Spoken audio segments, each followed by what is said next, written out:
Je m'appelle Jessie Elliott et je vais vous raconter comment je suis passée de fan de Grey's Anatomy à actrice dans Grey's Anatomy. J'ai grandi à Grenoble. Ma mère est française, ma mère et sa famille entière ils viennent tous de Grenoble. Et mon père est américain. Moi, j'ai jamais vraiment pensé que je viendrais vivre aux États-Unis et surtout moi à Los Angeles. Mais j'ai de la famille quand même ici, donc je venais quand j'étais petite. Du coup, j'avais cette idée en tête qu'il y avait ce monde ici où les gens ils étaient acteurs et c'était tout à fait normal. Mais grandissant à Grenoble, ça me semblait pas tout à fait accessible. Être sur Grey's Anatomy, non, ça me semblait pas du tout possible.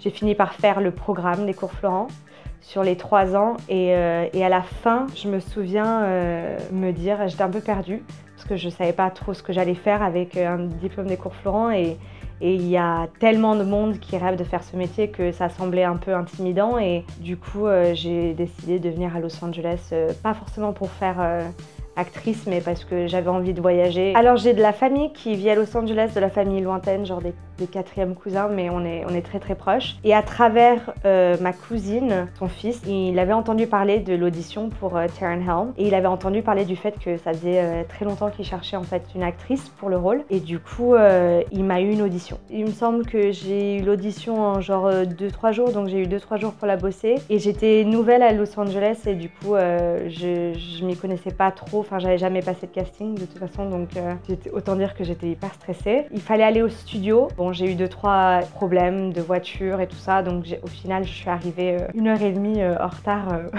à l'audition. Et du coup, en fait, il se trouve que je crois que ça m'a un peu sauvé la mise parce que comme j'étais en retard, j'étais sûre d'avoir foiré mon coup et du coup, j'ai pleuré tout le long dans la voiture en essayant de me rendre à l'audition et il m'avait dit qu'il serait là de toutes les façons, que je pouvais prendre mon temps, tout ça.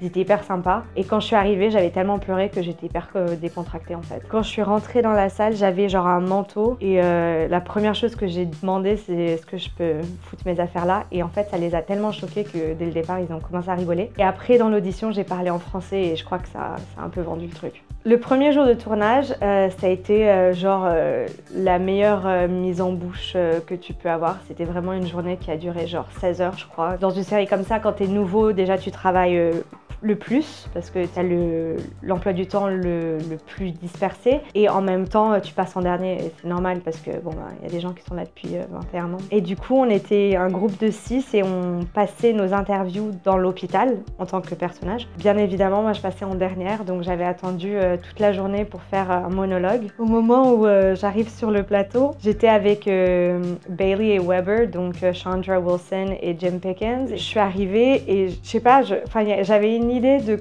comment ça se passait, mais l'idée que j'avais eue, ça m'avait été montré dans les films, donc je sais pas, quelque part je m'étais pas vraiment préparée, il me semble. Et du coup, j'étais arrivée et je m'étais assise et il y avait un silence un peu parce qu'ils étaient en train d'installer les lumières et tout, enfin de tout vérifier. Et en fait, sur un coup de stress, j'ai fait mon monologue parce que je croyais qu'ils m'attendaient. Et il y a le réalisateur à ce moment-là de cet épisode qui est venu me voir et qui m'a dit « Ok, super, mais par contre, attends que je dise action. » Et j'étais là genre « Ah, ok !»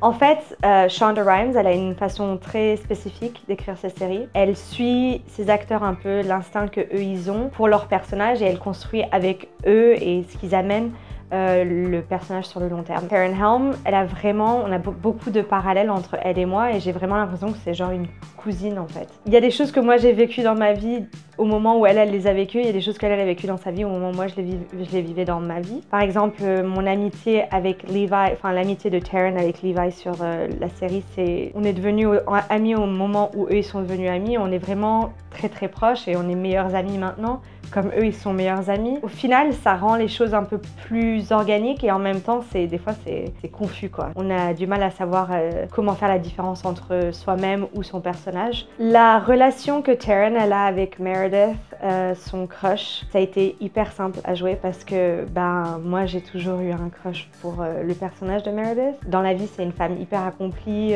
qui a vraiment tracé des chemins pour les femmes dans le métier d'acteur. Elle a été hyper accueillante avec avec moi dès le départ. Et du coup, on s'est assez amusé avec ça parce que je le jouais dans le personnage autant que en vraie vie, et donc ça la faisait assez rire. La première fois que j'ai été en chirurgie dans une salle d'opération à Grey's, on utilise des instruments qui s'appellent des bovies. Et en fait, c'est un instrument qui brûle la peau pour fermer les lésions. Et en fait, on était dans la scène et on était en train de le faire. Et donc, il y a de la fumée qui sort parce qu'en fait, ils essayent de faire que ce soit le plus réalistique possible. Ça me semblait bizarre qu'on brûlait du plastique en fait, et que ça fasse de la fumée et que ça sentait genre le barbecue quoi. Et en fait, j'ai appris genre ce jour-là qu'on utilise du pastrami dans les corps pour faire comme si c'était de la vraie peau. Et ça me... Quand j'y pense, ça me referme un peu la gorge.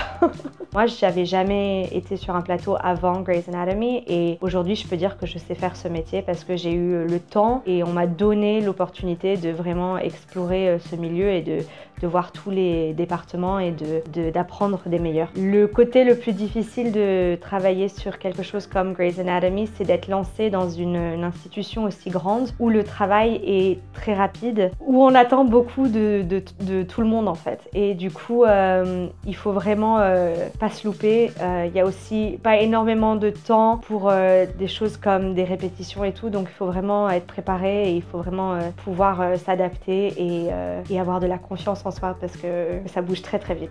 Aujourd'hui, je rêve de travailler en France. J'ai envie de faire des films, j'ai envie de faire du théâtre, j'aimerais faire des séries. En fait, j'ai envie de rencontrer du monde. J'aimerais rentrer et faire des projets français qui m'ont toujours fait rêver.